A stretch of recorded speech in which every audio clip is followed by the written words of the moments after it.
Şair Ahmet Demirci söylüyor. Sıyrılıp gelmektedir seher, bellilik yakını, doğayı ve hayatı sarsacak saat. Evet, 15 Mayıs böyle bir saat olacak hepimiz için. Ya bu kararını devam edecek, ya emekçilerin haklarını aldığı bir dünyayı tekrar birlikte kuracağız.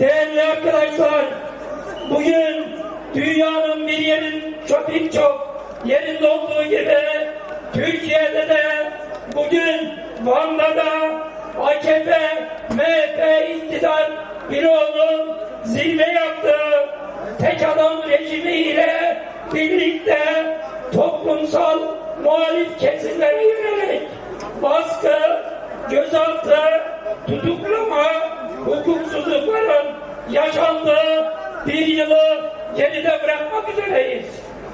Demokratik siyaset üzerinde her geçen gün artan baskılar, kayyumlar aracılığıyla halkın iradesini gasp edenler, KHK'lerle yüz binlerce kamu emekçisini işten çıkaranlar, bu ülkede ekoloji mücadelesi yürütenler, kadınların özgürlük mücadelesi yürüten aktivistler, APEMUSA'nın öğrencileri, gazeteciler, aydınlar her gün hukuksuz bir şekilde gözaltına alınmakta, kültürel kimliklerimize siyasal soykırımlarla bizleri susturmaya çalışıyorlar. Ama nafile 21 yıldır bu tek adam rejimine biat etmedik.